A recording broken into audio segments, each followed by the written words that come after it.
तो ये सुनो, इसका 2 शर्ट करो जो डीसी को जमा दे दो इसको।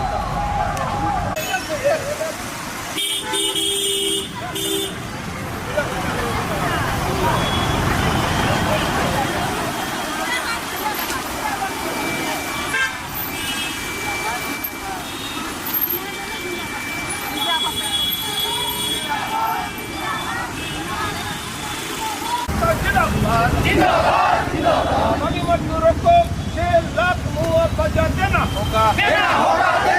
सभी मजदूरों को 6 लाख मुआवजा देना होगा। झारखंड सरकार का जो आर्थिक सहायता योजना रद्द करो। मजदूर विरोधी आर्थिक सहायता योजना रद्द करो। मजदूर विरोधी सहायता योजना रद्द करो। ठगने वाली योजना रद्द करो। झारखंड लेबर यूनियन जिंदाबाद। এখন যে প্রেসিডেন্ট হয়েছে তার নাম হয়েছে বুধরায় সোরেন। বুধরায় সোরেন जी अपना खड़ा होकर हाथ उठाइए तो झंडा लेके उठाइए। हाँ झंडा चौक दिखा के करिए। हाँ हाँ चलिए।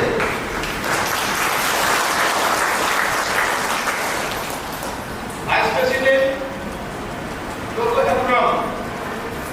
हाँ झंडा लेके हाथ उठाइए।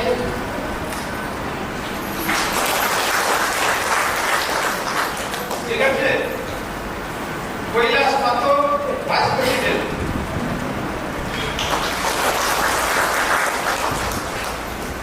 কৈলাস পাত্র ভক্ত মানুষ, সে পেঁয়াজ আদা রসুন কিচ্ছু খায় না, কিন্তু আমি বলবো যাদের সিলিকোসিস হয়েছে ঠিক আছে পেঁয়াজ রসুন না খান, কিন্তু প্রোটিনটা অবশ্যই খাবেন। এটাকে সিলিকোসিস রোগে মানুষকে বাঁচানো যায় না, কিন্তু তার আয়ুকালটা একটু বাঁচানো যেতে পারে। সেটা ভালো মতো খেতে হবে, সিগারেট তামাক খৈনি বিড়ি বন্ধ করতে হবে। এরপরে আমাদের আমি নাম নেব এবার রেগুলার ফোন করা, সে হচ্ছে মোতাই সুন্দি। মোতাই সুন্দি হচ্ছে চার্চের এক পাস্টর, চার্চের পাস্টর। তো মোতাই সুন্দির নামে আপনারা তালি বাজান। সেক্রেটারি হিসাবে নির্বাচিত হয়েছে, ঠিক আছে। আর ও বলেছে ও চার্জ হয়ে গেলে ওর ওখানে অক্সিজেন কনসেন্ট্রেটর লাগবে, ঠিক আছে। তো এই দেখুন ওর নাম নিতেই ও এখন অনেক কাগজপত্র কাগজপত্র আমাদের দেবে, আমরা নিয়ে যাব দ্রৌপদী ভবন। তারপরে অ্যাসিস্ট্যান্ট সেক্রেটারি পদে আমরা 2 জনকে রেখেছি। তার একজন হলো গিয়ে দ্রৌপদী ভগত, আরেকজন হলো সুমি মার্টি।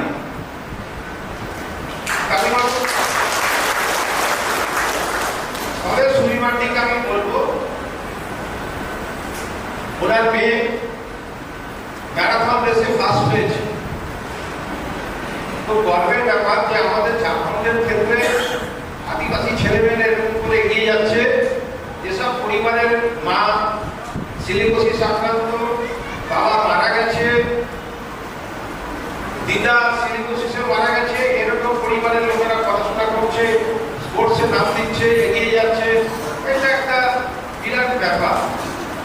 তো এইবার আমি নাম নেব, আমাদের সাথে আছে জগদীশ গৌপাতিয়া, ওনারা মেম্বার হিসেবে থাকবেন।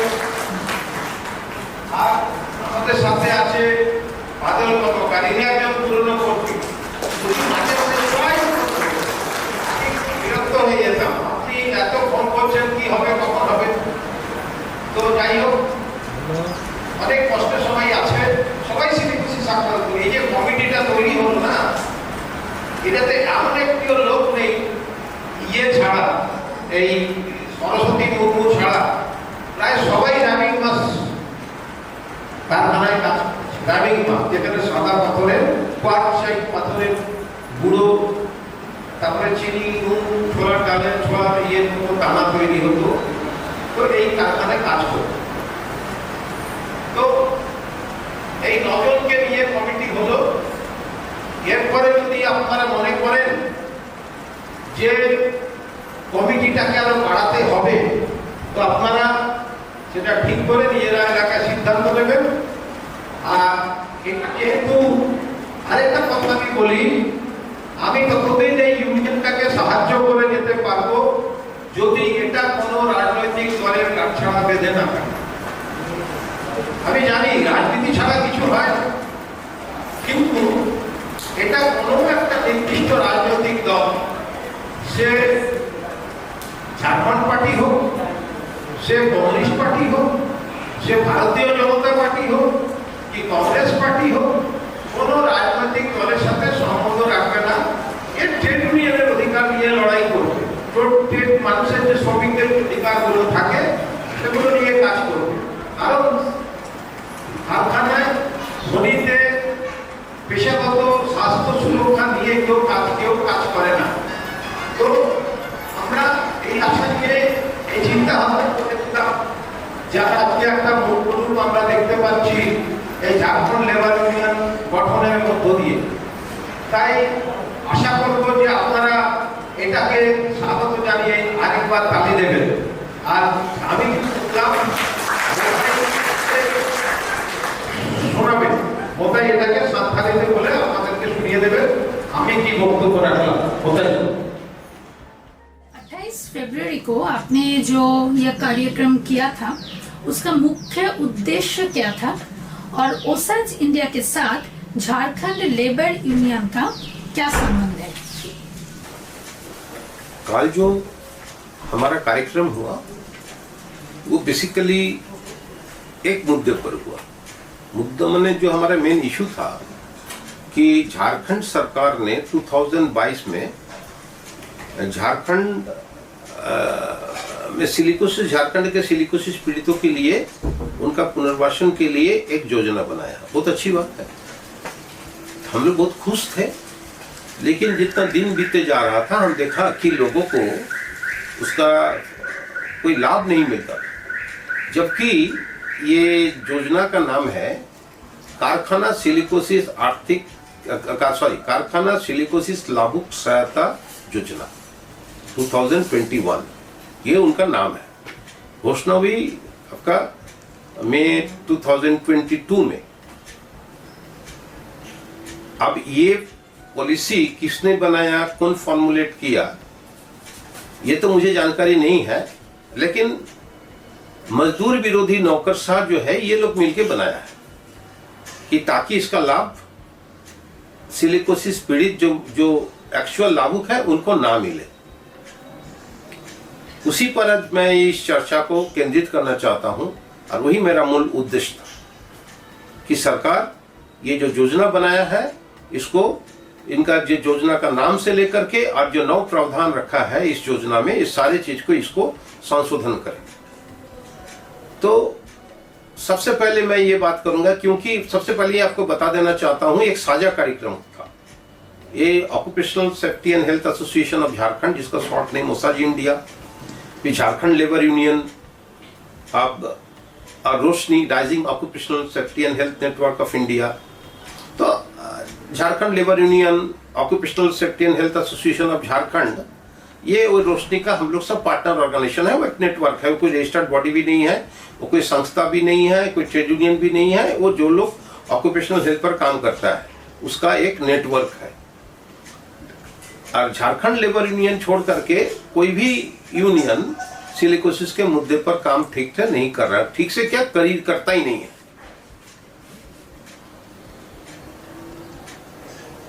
तो एक ये जो योजना का नाम है कारखाना सिलिकोसिस लाभुक सहायता योजना, अर्थात जो कारखाना का मजदूर होंगे उसका लाभ मिलेगा। लेकिन 20 साल से मैं सिलिकोसिस पर काम कर रहा हूं। पूर्वी सिंहभूम के जितना भी पूर्वी सिंहभूम, अब कुछ कोल्हान क्षेत्र के मजदूर है, जो आदितपुर इंडस्ट्रियल बेल्ट का है, कांड्रा का है। तो हमारा काम ये रैमिंग मास इंडस्ट्री में ये फोकस्ड है शुरू से। ये जान के किया ऐसी बात नहीं है, खुद ही जान के कि हम रैमिंग मास में करने जा रहा हूं नहीं है। करते करते पता लगा कि एक ऐसा रैमिंग मास एक हैजार्डस ऑपरेशन है जहां पर गवर्नमेंट लेबर डिपार्टमेंट का कोई रेगुलेशन नहीं रहा, लेबर का गेट पास नहीं रहा, कोई पहचान पत्र नहीं है लोगों के पास, ना ESI काट दिया गया है, ना PF काटा जाता है, इवन वो जो काम करते थे कोई प्रमाण नहीं है। तो कारखाना सिलिकोसिस लाभुक सहायता योजना, इसे तो उसको लाभ मिलने वाला नहीं। ये कई चरणों में प्रमाण भी हो चुका है। जैसे 2023 में 2 पेशेंट भर्ती थे, कुणाल कुमार सिंह MGM में भर्ती थे और एक जगन्नाथ पात्र। ये 2 नाम का जिक्र इसलिए करता हूं, ये दोनों मजदूर जिस कंपनी में काम करते थे, कृष्णा एंड कृष्णा उद्योग, वो इनके थोड़ा खास मजदूर में से थे, तो इनका ESI कार्ड बना दिया था। वो भी 2022 में किया था। लेकिन ये पैसा ESI को जो जमा करना चाहिए था एम्प्लॉयर से नहीं किया, इसलिए ESI से इलाज भी इनका ठीक से नहीं होता था, तो ये लोग MGM में आके इलाज कराते थे। तो उस समय मानवाधिकार आयोग के कहने पर, निर्देश पर और जिला प्रशासन के ये पर कहने पर हमने करीब 166 एक्सरे प्लेट अधीक्षक MGM को भेजा, माने सुपरिटेंडेंट MGM को हमने भेजा। उसका जो एक्सरे प्लेट का जो कैसे भेजा, डिजिटल इमेज बना के उनका एक्सरे प्लेट ईमेल के जरिए भेजा। तो उन्होंने सिर्फ 2 आदमी का चुन लिया है। तो मेडिकल बोर्ड गठन किया, तब कब गठन किया? कुणाल कुमार सिंह मरने के बाद और जगन्नाथ पात्र जीवित हालत में था, जबकि वो लोग पिछले कई 2 साल से इलाज करा रहे थे, कभी MGM में, कभी ESI में, कभी इधर उधर करा रहे थे। अभी उमा नर्सिंग होम में ESI हॉस्पिटल से रेफर किया जाता था, लेकिन इलाज ठीक से वहां नहीं हुआ।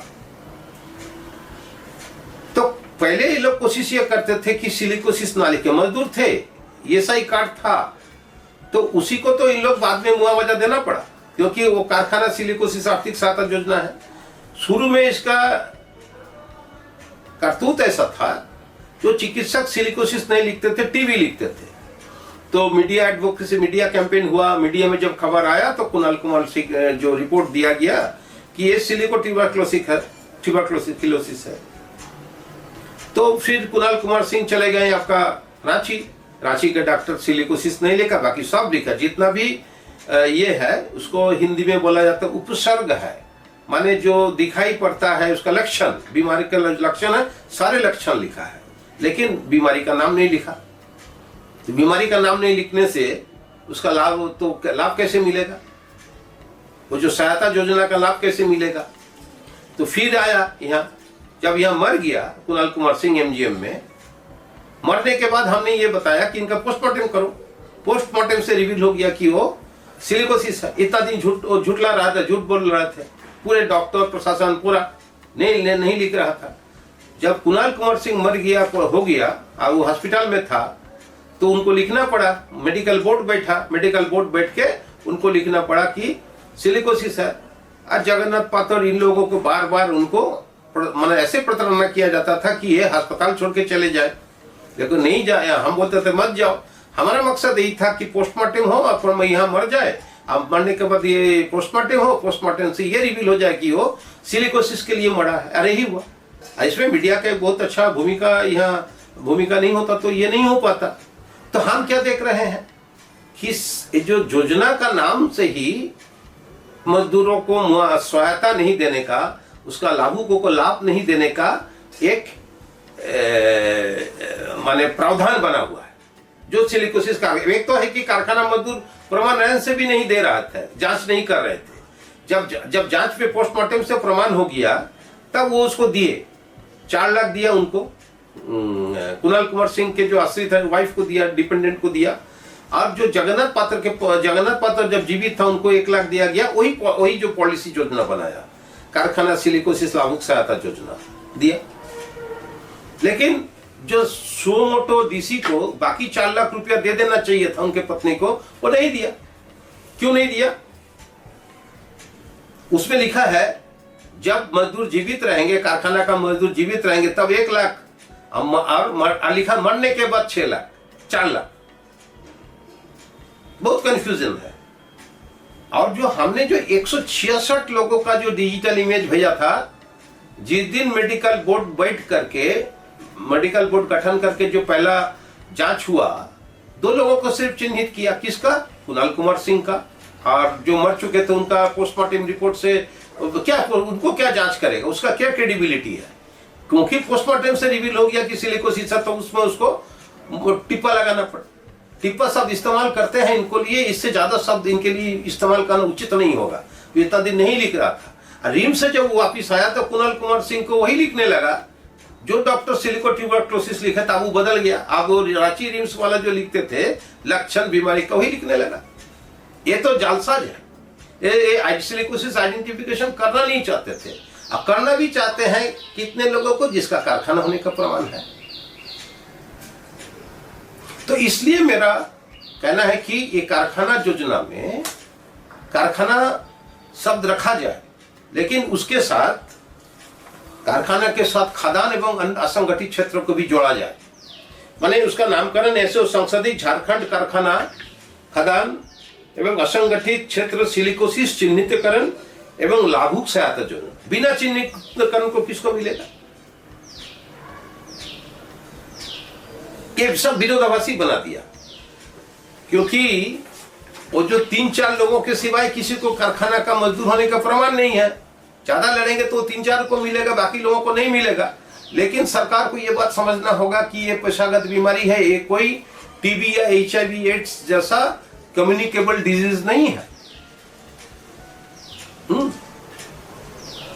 जहां छुआछूत के कारण हो गया। तो ये अपना जिम्मेदारी से मुकरने के लिए इस तरह का एक जिम्मे बनाया है। अब इसको झारखंड लेबर यूनियन वाला सही बोल रहे थे, ये तो भ्रष्टाचार है, सही में भ्रष्टाचार है। भ्रष्टाचार इसलिए है, जब ये कारखाना में मजदूर काम कर रहे थे तो फैक्ट्री इंस्पेक्टर क्या कर रहे थे, जिला प्रशासन क्या कर रहे थे, उपायुक्त को तो ये है, पावर है फैक्ट्री एक्ट के तहत, वो फैक्ट्री इंस्पेक्ट कर सकता है, क्यों नहीं किया? अभी संशोधन करने के बाद श्रम कानून ये जो सरकार आया, ये तो और गड़बड़ किया कि जो पात्रता की एक शर्त है, किसको कौन कहां पर योजना एप्लीकेबल होगा। वहां लिखा है कारखाना अधिनियम 1948 लागू होगा, क्योंकि नाम में ही था कारखाना सिलिकोसिस आर्थिक सहायता योजना।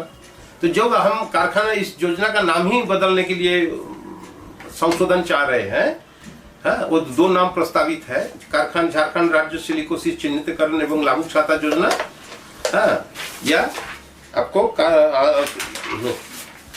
या कारखाना खदान एवं असंगठित क्षेत्र सिलिकोसिस चिन्हितकरण एवं लाभुक सहायता योजना। सिलिकोसिस चिन्हितकरण अवश्य रखना होगा। और ये जो बिंदु नंबर 3 है, जिसमें उनका जिक्र किया गया है कि फैक्ट्री एक्ट 48, उसके साथ आप खदान अधिनियम 1952 असंगठित क्षेत्र को भी जोड़ दिया जाए। तो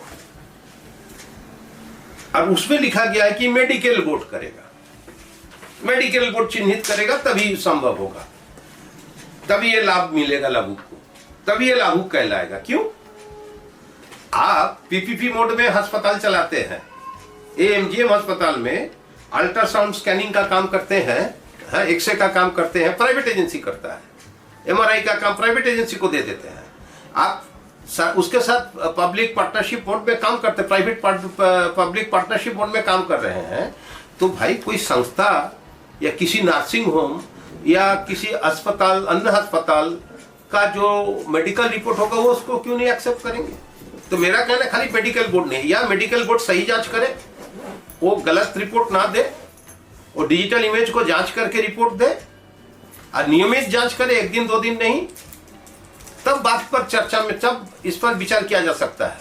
लेकिन अपने स्वयं पब्लिक प्राइवेट पार्टनरशिप बोर्ड में अस्पताल चलाएंगे, अब मेडिकल बोर्ड सालों में बैठेगा नहीं, 146 प्लेट देने से 2 प्लेट को चुन लेंगे। हाँ, तो ऐसा पॉलिसी हमें नहीं चाहिए, इसको संशोधन करना होगा, नहीं तो लोग में क्षोभ बढ़ रहा है, ये सरकार को समझने की आवश्यकता है, यही मेरा कहना है। और मैं ये एक सवाल किया गया था मुझे कि झारखंड लेबर यूनियन के साथ क्या संबंध है। देखिए, हमने पहले क्या करते थे, जैसे लोग अभी कल बस में आए थे तो लोग आधा पैसा वो दिए, तो हम क्या करते हैं, तो आधा पैसा का हमने रसीद में काट दिया, बढ़ा दिया आधा, तो उसको दिखा दिया कि वो हमारे संस्था को मेंबरशिप दिया है और हमारे संस्था की ओर से वो बस वाले को पेमेंट करा दिया जाता है। तो इसका माने अब मान लीजिए हम 1000 लोगों को अगर हम सदस्य बना देते हैं तो हमको तो बाद में जब मीटिंग करेंगे ना तो 1000 लोगों को जमा बड़ा करने का व्यवस्था करना पड़ेगा और उसका मिनिमम कोरम जो है 50+1 माने 501 आदमी का जमा बड़ा करना होगा। उतना बड़ा जुटाने का हॉल में हमारा साधन नहीं है। फिर मान लीजिए अगर साधन जुट भी जाता है, अब जो सदस्य है जुट, मान लीजिए 1000 लोग जुट भी गया लेकिन जो मेंबर है वो नहीं जुटा, कोरम पूरा नहीं हुआ तो उस मीटिंग को वैध नहीं माना जाएगा, वो साधारण जनरल असेंबली को वैध नहीं माना जाएगा। तो इसलिए हमने ये तय किया, क्योंकि हमारा संस्था का एक लिमिटेशन है, उनका समस्या है, उनकी लड़ाई है, वो लड़े, इसलिए आप लोग झारखंड लेबर यूनियन आगे आया है, वो लोग को हम लोग साथ साझा काम करते हैं, इतना ही संबंध है हम लोग के साथ। उसके लोग जो है हमारे कोई कमेटी में नहीं है, ठीक है, कोई है नहीं, और हम लोग के साथ उनका ही संबंध है। मान लीजिए कल हमारा संस्था नहीं रहा तो क्या करेंगे, कल हमारे संस्था के पास जो सपोर्ट आता मिलता है वो नहीं मिला है तो वो क्या करेंगे। तो हम चाहते हैं वो लोग अपना यूनियन बनाए, अपना संगठन खड़ा करे और अपने स्तर से चलाना सीखे, ताकि संगठन का अस्तित्व रहे या ना रहे अपने ढंग से चला सके। और जब तक हमें संभव होगा, जितना संभव होगा, हम लोग जो नेटवर्क बना हुआ है एक साथ है, साझा काम करते हैं, करेंगे, यही हमारा संबंध है। वो एक नेटवर्क पार्टनर है और हम लोग भी एक नेटवर्क पार्टनर है रोशनी में, तो हम लोग एक साथ काम करते हैं, इससे अधिक कुछ नहीं। और एक जहाँ पर राजनीतिक गतिविधि रहता है वहाँ संस्था अपने को जोड़ के काम नहीं कर सकता। हम लोग यही एक है कि जो झारखंड लेबर यूनियन है वो झंडा पताका का कलर जो है झारखंड का है, हरा दिया, मजदूर का निशान लाल है तो लाल दिया, ये अलग बात है। लेकिन जो अगर किसी राजनीतिक दल का माने क्या बोलता है शाखा संगठन के रूप में अगर झारखंड लेबर यूनियन काम करेंगे तो ये बोल दिया गया कि हम लोग नहीं कर सकते हैं। अगर स्वतंत्र रूप से मजदूर के लिए आप काम करेंगे, करते रहिएगा, तो वहाँ आपके साथ साझा काम कर सकते हैं, करना संभव भी है। इतना ही कह के मैं अपनी बातों को समाप्त करता हूँ। धन्यवाद।